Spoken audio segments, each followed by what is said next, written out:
The gunshot shattered the silence of the Hanamdong estate at exactly 11:47 p.m. Inside the obsidian-tiled conference room, 6 men sat frozen around a marble table. No one moved. No one breathed. The 7th man, the one who had been speaking, now slumped forward, blood pooling beneath his designer suit. Kang Min-jae lowered his gun with the casualness of someone adjusting a cufflink. He was 43 years old, dressed in a charcoal Tom Ford suit that cost more than most Seoul apartments, and his face held the kind of stillness that comes only from having killed so many times that death no longer registers as an event. "Clean this," he said to no one in particular, and left the room. Behind him, the remaining men scrambled into action with practiced efficiency. This was Tuesday. By Wednesday morning, the body would be gone, the floor would gleam, and the man's family would receive a generous settlement along with a very clear message about silence. Min-jae walked through the hallway of his compound, past original Goryeo dynasty paintings and security monitors showing every angle of his 3-acre property. His phone buzzed. He ignored it. 47 messages since dinner. They could wait. Everyone could wait. He stepped onto the balcony overlooking Seoul's glittering skyline. The city spread before him like a kingdom, which in many ways it was. The Kang family controlled shipping, real estate, entertainment, and several industries the public would never know about. They had controlled them for 3 generations. Min-jae's grandfather had built the empire on blood and strategy. His father had expanded it with calculated brutality. And Min-jae had perfected it. But perfection, he had learned, was exhausting. He loosened his tie and pulled up his left sleeve, revealing the inside of his forearm. There, just below the crease of his elbow, was a birthmark roughly the size of a coin. It looked like a starburst or perhaps a flower, dark brown petals radiating from a central point. His mother had called it the mark of heaven's mistake. His father had called it the stain. Min-jae called it nothing. He simply kept it hidden. Only 3 people knew about it. 2 were dead. The 3rd was his younger sister, and she lived in Tokyo, deliberately far from the family business. The mark meant nothing. It was random skin pigmentation. Yet his mother had been superstitious, had whispered old Korean folk beliefs about birthmarks carrying curses or blessings, about how identical marks meant connected souls. Nonsense, of course. Min-jae pulled his sleeve down and went to bed. 48 hours later, his entire world would crack open. The Shilla Hotel lobby was a monument to wealth. All cream marble, towering flower arrangements, and staff who moved like synchronized dancers. It was Friday afternoon.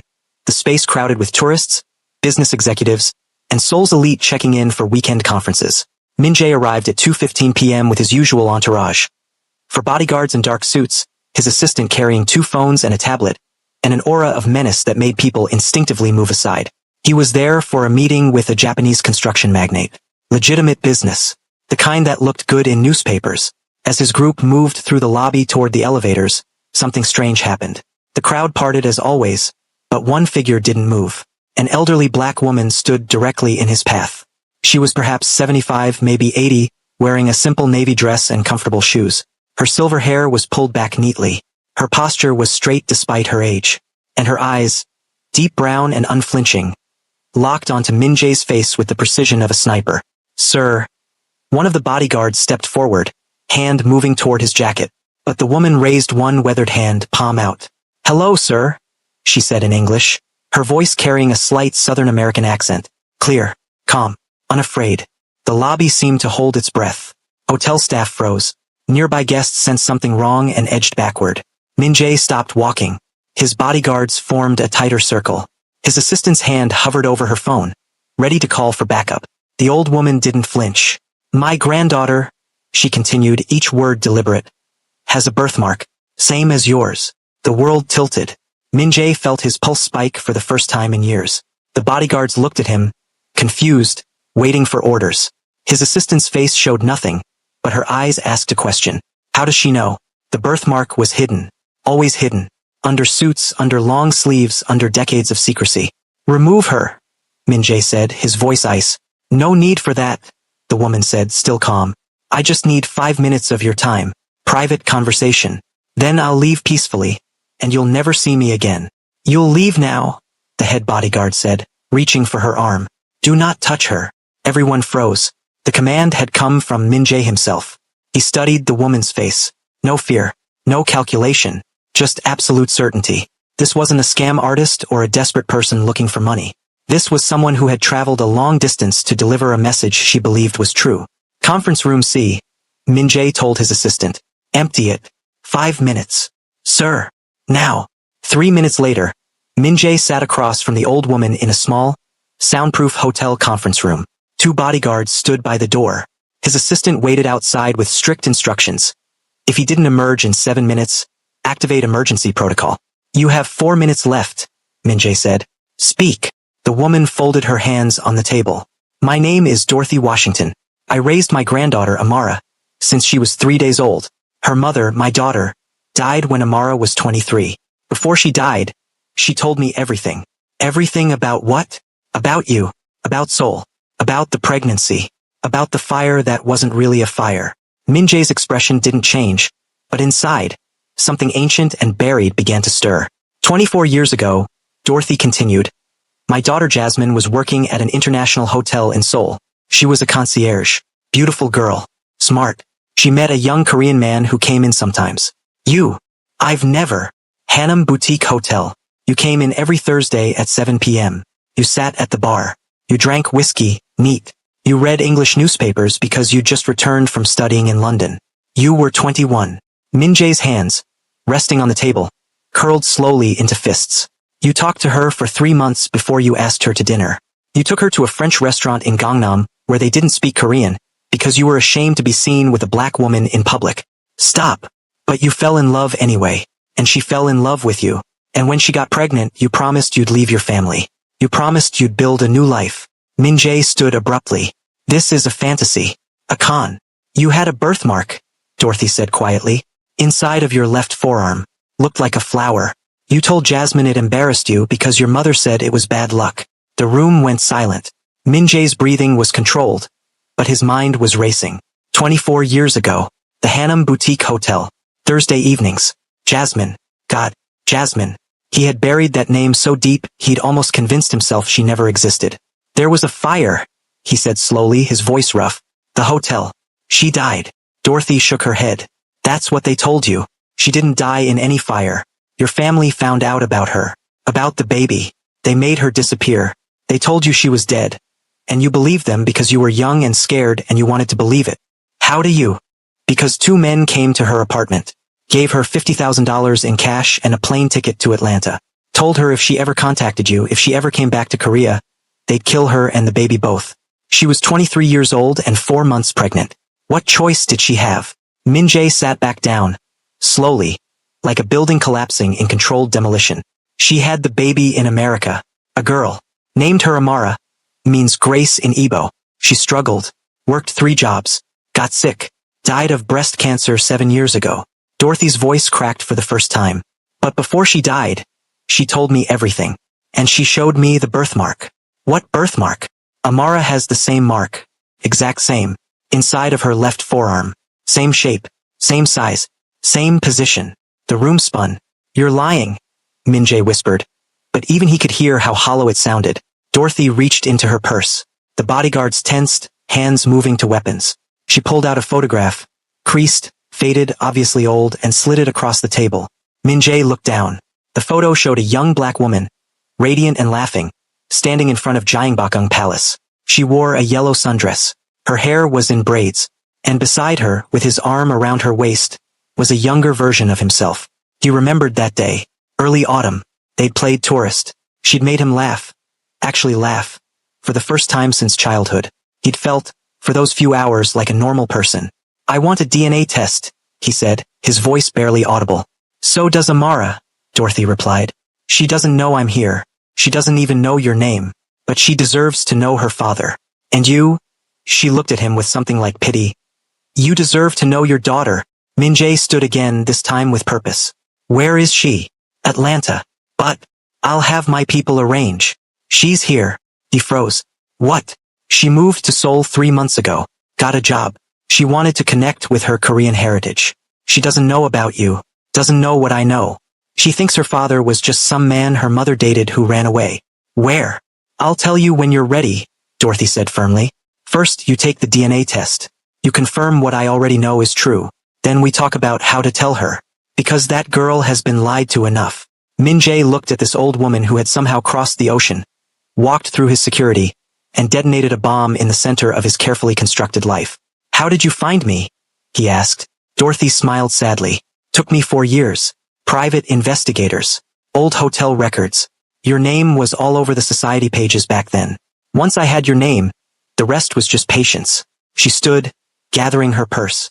I'm staying at the Oakwood residence in Sia Demon. Room 314. You send your doctors, you take your tests, you get your confirmation. Then we talk. She walked to the door, then paused. Your mother was wrong, by the way. About what? The birthmark.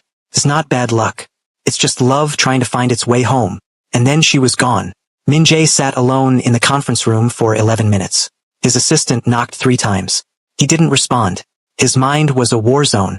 If this was true, if Jasmine had lived, if there was a daughter, if she was here in Seoul, if his family had lied to him for 24 years, if somewhere in this city, a young woman carried his blood and his mark and had no idea he existed, he pulled out his phone and made a call. Choi, I need a DNA testing team. Discreet. Untraceable. Tonight. On the other end, his head of security didn't ask questions. Location. I'll send it. And Choi? No one hears about this. Not family. Not the board. No one. Understood, sir. Min-jae ended the call and stood, straightening his suit. In the reflection of the window, he saw his father staring back, cold, calculating, in control. But inside, something he thought had died 24 years ago stirred to life. Hope, or perhaps terror. He couldn't tell the difference anymore. Amara Washington locked the door to her small studio apartment in Mapogu and allowed herself exactly 30 seconds of exhaustion. She'd been in Seoul for 93 days, and every single one had been a fight. The language was harder than expected. The job paid less than promised. The loneliness was crushing. But she was here. She'd made it. And she wasn't going back. She dropped her bag and noticed the voicemail notification. Grandmother. 3rd one today. Amara loved her grandmother fiercely, but the woman worried like worrying was an Olympic sport. 3 months in Seoul, and Dorothy still called daily to make sure Amara was eating, sleeping, and not being murdered by strangers. She'd call her back later. Instead, Amara changed into comfortable clothes, made instant ramen, and sat cross-legged on her floor mattress, looking at the skyline through her tiny window. Seoul glittered like a circuit board. Somewhere out there was the other half of her story. Her mother had said so little before dying. Your father was Korean. We met at a hotel. He was young. It didn't work out. That was it. No name. No details. Just enough information to create a hole in Amara's identity that had ached for 24 years. She pulled up her sleeve and looked at the birthmark on her inner forearm. The starburst. Her mother had the same one. Grandmother said it ran in families, but Amara had researched enough to know identical birthmarks in the exact same location across generations were extraordinarily rare. Sometimes she imagined it was a sign, a map, a message from the universe that somewhere, someone carried the same mark and the same questions. But that was fantasy. Reality was this. She was alone in a massive city, working a job she didn't love, trying to build a connection to a heritage she barely understood. Her phone buzzed. Text from her coworker, G1. Tomorrow, lunch? I'll show you the best kalguksu place. You need to eat real food, not convenience store triangle kimbap. Amara smiled and typed back. Yes, please. I'm tired of eating like a broke college student. You are a broke college student. Just graduated, yes. 2 years ago. But emotionally, yes, still broke college student. Tomorrow, 12:30. I'll come to your desk. Amara worked at a mid-sized Korean pharmaceutical company as an English documentation specialist. It wasn't glamorous. Mostly she translated medical reports and proofread marketing materials. But it paid rent and it was legal employment with a proper visa, which was more than many foreign workers could say.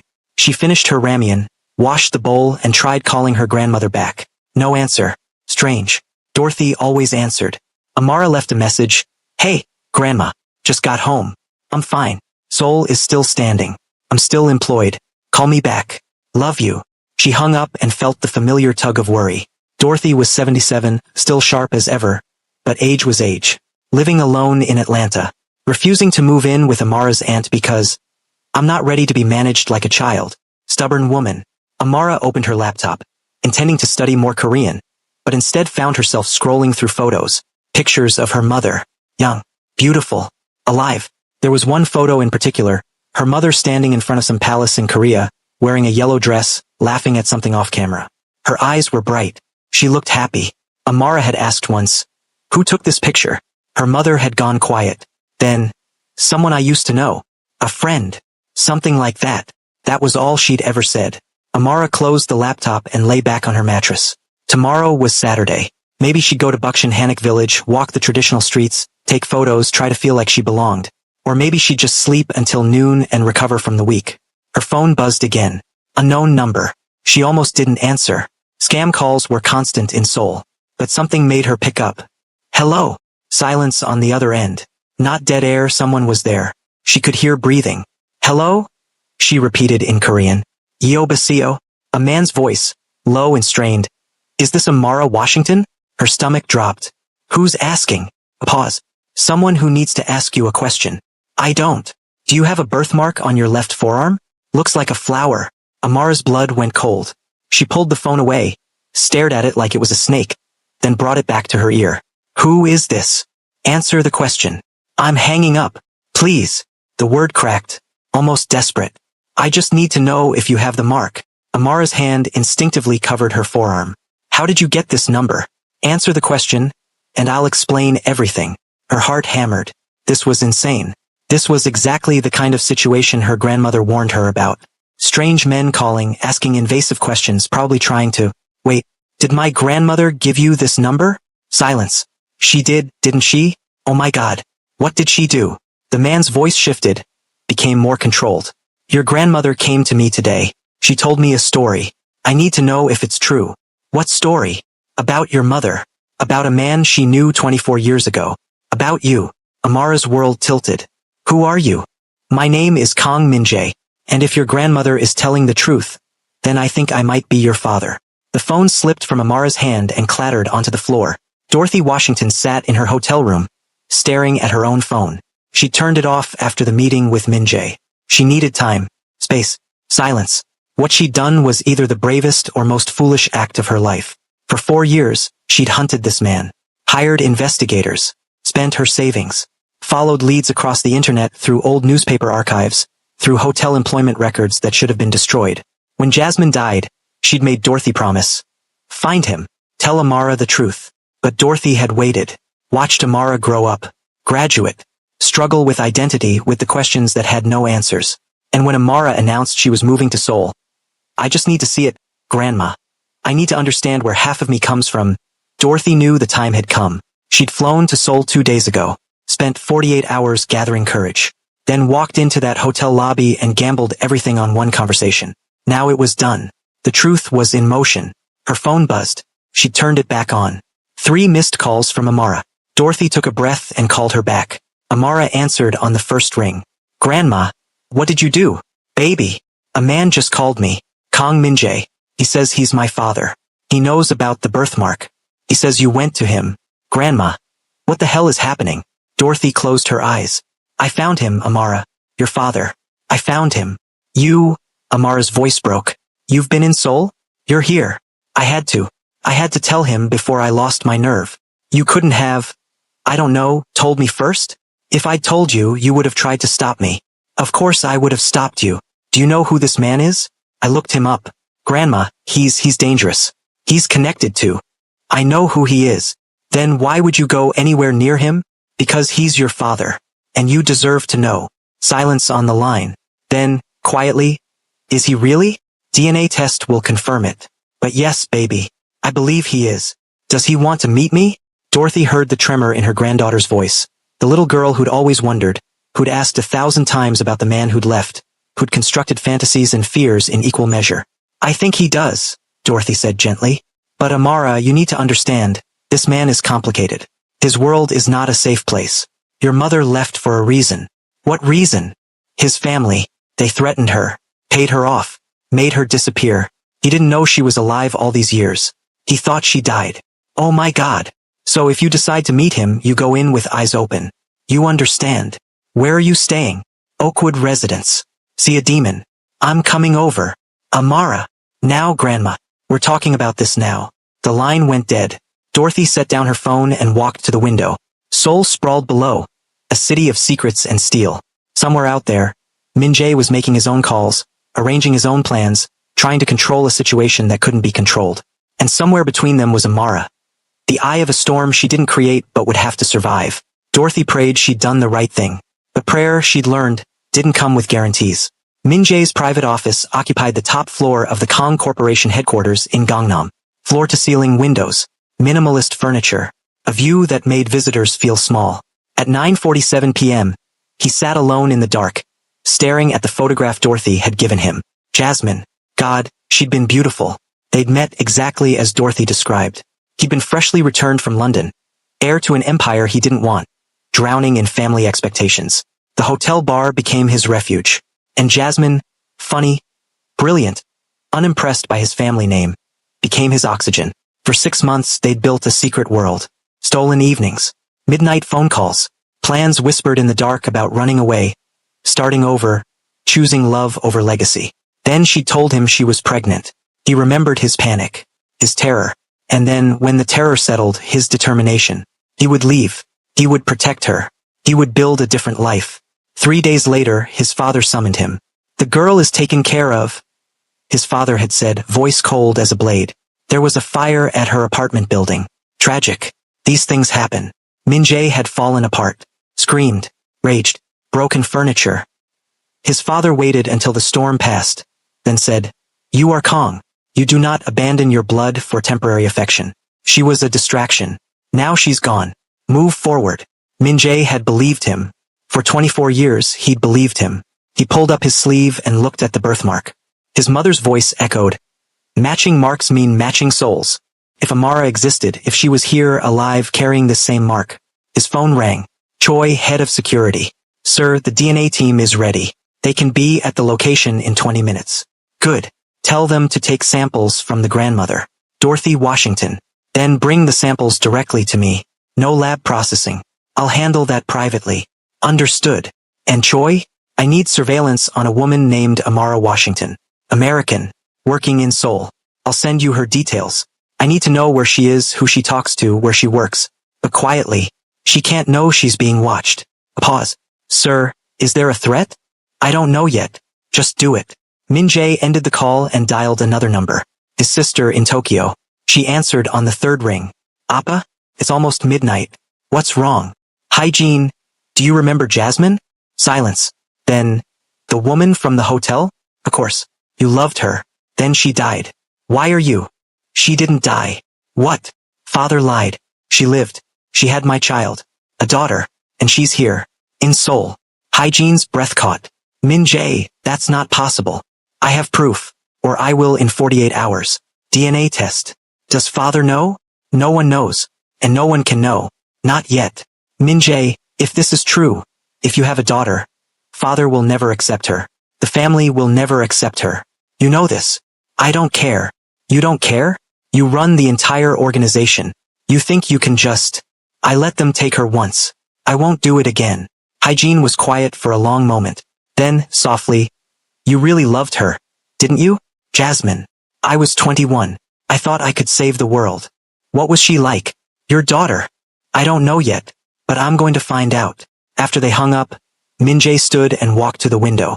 Seoul glittered below like scattered diamonds. Somewhere in that vast city was a young woman who shared his blood, his mark, his hidden history. A daughter.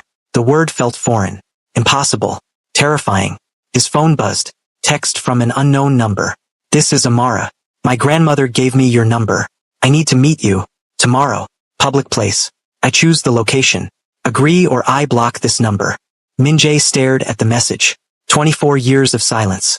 24 years of lies. And now, in one text message, his daughter was demanding a meeting. He typed back. "Agreed. Name the place." 3 dots appeared. Disappeared. Appeared again. Insadong. Samcheongdong Coffee Street. Cafe Onion. 2 p.m. Come alone. "I'll be there." The dots stopped. Min-jae sat back down, his hands shaking. An unfamiliar sensation. He'd faced death, violence, betrayal. But this undid him. Because if the DNA confirmed what he already suspected, then everything he'd built, the power, the empire, the carefully controlled life, would be revealed as a fortress protecting a man who'd lost the only thing that ever mattered. And he'd have to decide if he was brave enough to tear it all down for a second chance. Amara didn't sleep. She sat with Dorothy in the hotel room until 3 a.m., listening to the full story. Every detail. The threats. The money. The years of silence. "Why didn't Mom ever tell me?" Amara asked, tears streaming. She was afraid. Afraid they'd find her. Afraid they'd take you. She made a choice to protect you, even if it meant you grew up with questions. But she knew where he was. She could have. Baby, that man's family made her disappear once. You think she wanted to risk them doing it again? Amara understood, but understanding didn't stop the anger, or the grief, or the desperate need to know if this was real. At 6 a.m., she went back to her apartment, showered, changed, and tried to imagine what she'd say to a father she'd never met. Hi, I'm the daughter you didn't know existed. Also, your family apparently terrorized my mother. Wanna grab coffee? It was absurd, impossible. And yet, in 7 hours, she'd be sitting across from him. She pulled up her sleeve and stared at the birthmark. For 24 years, it had been a curiosity, a conversation starter, a small imperfection she sometimes hid, sometimes forgot about. Now it was evidence. Her phone buzzed. Text from Minjae. I'll have the DNA results in 48 hours. But even without them, I believe your grandmother. I remember your mother. I remember everything. Whatever you need from me tomorrow, truth. Answers, distance. I'll give it to you. Amara's throat tightened. She typed, Did you love her? The response came quickly. Yes. Then why did you let them take her? Because I was a coward. And I've regretted it every day since. Amara set down her phone and cried. For her mother. For herself. For the father she'd never known. For all the years that had been stolen. When the tears stopped, she stood, washed her face, and made a decision. Tomorrow she'd meet him. She'd look him in the eye. She'd ask every question she'd carried for 24 years. And then, depending on his answers, she'd decide if Kang Minjae deserved to be called her father. Cafe Onion in Samcheongdong was all exposed brick and industrial chic. The kind of place Seoul's creative class gathered for overpriced coffee and Instagram photos. At 1:45 p.m., Amara arrived early and claimed a corner table with a view of the entrance. She ordered an Americano she didn't drink and waited. At 1:58 p.m., the door opened. Kang Minjae entered alone. Amara had seen photos online, corporate headshots, business articles, grainy images from society events. But in person, the resemblance was startling. Same bone structure, same eyes, same expression of controlled intensity. He spotted her immediately and walked over. No bodyguards, no entourage, just a man in dark jeans and a simple black sweater, looking more human than the photos suggested. Amara, he said quietly. She nodded. Sit. He did. For a long moment, they just stared at each other. You look like her, Minjae said finally. Your mother. You have her eyes. And your cheekbones, apparently. A ghost of a smile. Yes. Show me, Amara said. Show you what? The birthmark. Minjae hesitated, then pulled up his left sleeve and placed his forearm on the table. There it was, the starburst identical to hers in every detail. Amara pulled up her own sleeve and placed her arm next to his. Perfect mirrors. Oh my God, she whispered. Minjae's composure cracked. His eyes filled, though no tears fell. He pulled his arm back and covered his face briefly, collecting himself. I didn't know, he said, voice rough. I swear to you, I didn't know you existed. They told me she died. I believed them. Why would they do that? Because I'm Kang. And she was black, foreign, not good enough for your family.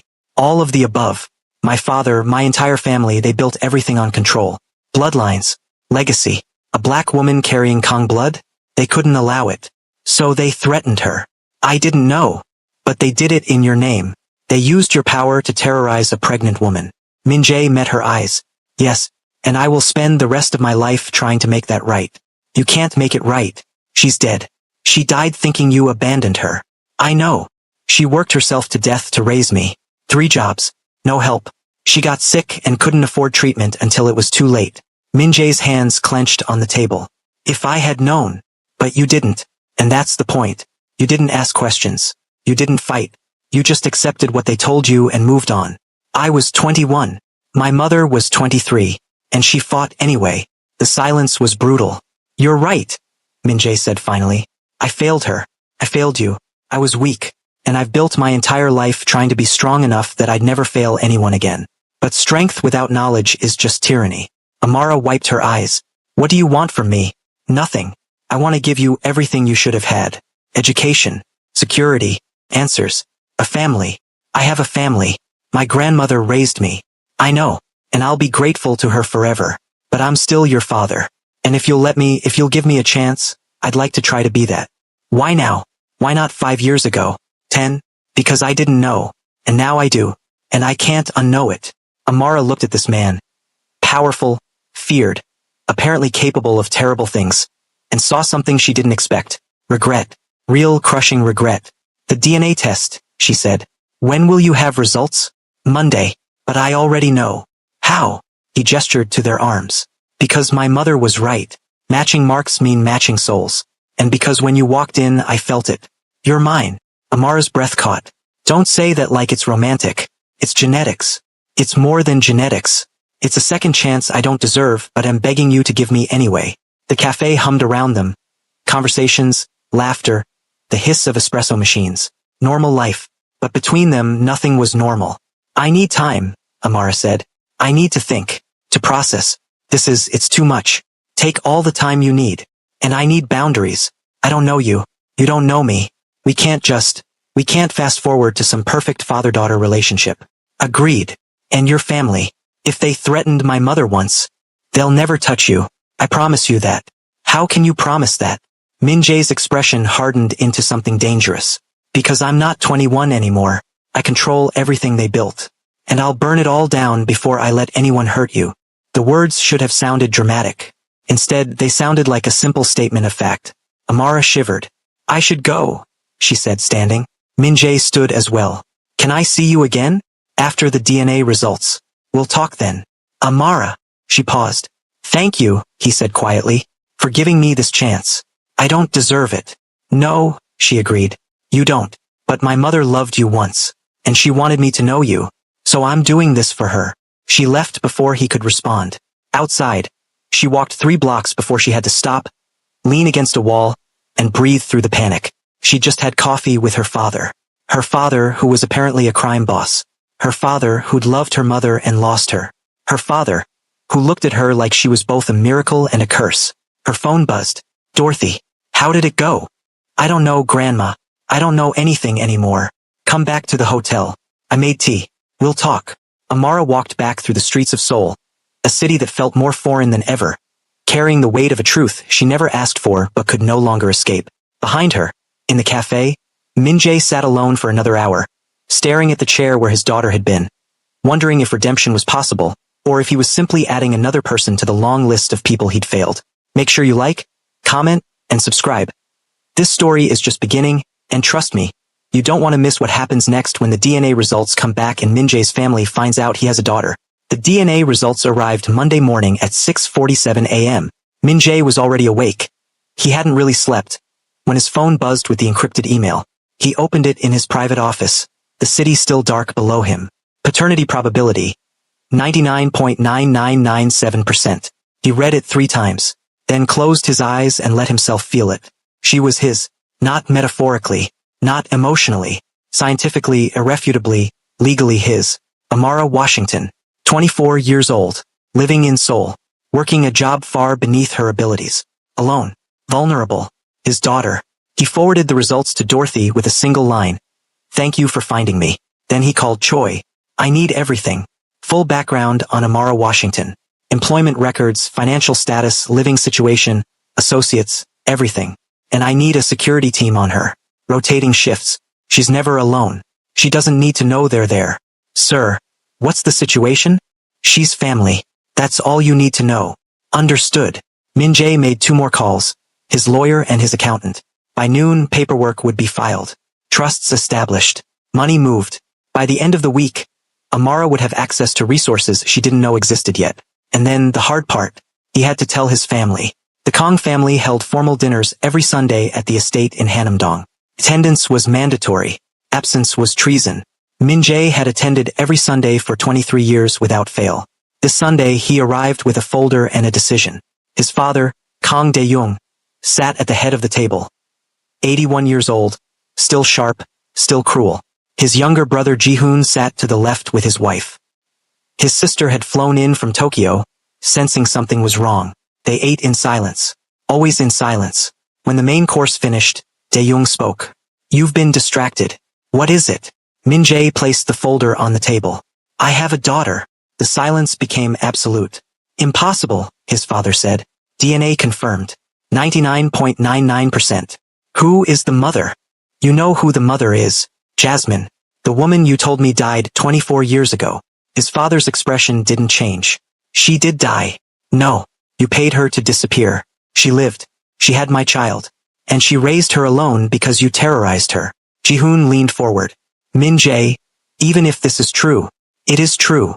You can't bring this into the family. The board will never accept it. The old families will revolt. This girl is. Her name is Amara. And she's not a this. She's my daughter. Dae-young picked up the folder, opened it, and studied the DNA results with the same expression he used for quarterly reports. Bastard child. Foreign blood. No claim to the family. She has every claim. She's my blood. She's a liability. Where is she? Min-jae's voice went cold. That's not your concern. If she's in Seoul, she's a target. Rival families will use her. The media will destroy you. The business will suffer. Then the business suffers. Dae-young stood, slowly, his age showing for the first time. You will not acknowledge her. You will not give her the name. You will not bring her into this family. I already have. Then you are no longer my son. The room erupted. Ji-hoon arguing strategy. Hyejin trying to mediate. Dae-young's wife silent, watching. Min-jae stood and faced his father. You stole 24 years from me. From her. You let me believe the woman I loved was dead. You terrorized a pregnant woman. And now you think you can dictate terms. I protected you. You destroyed me. You just didn't realize it because I became exactly what you wanted. But I'm done. Amara is my daughter. She will have everything she's owed. And if you or anyone in this family threatens her, I will dismantle everything you built. Not for revenge. Just because I can. He left before anyone could respond. Outside, his hands were shaking. Not from fear. From rage. From 24 years of silence breaking open. He called Amara. She answered on the third ring. Hello. The results are in. It's confirmed. You're my daughter. A long silence. Then, I know. The doctor sent me a copy too. How do you feel? Terrified. Confused. A little relieved.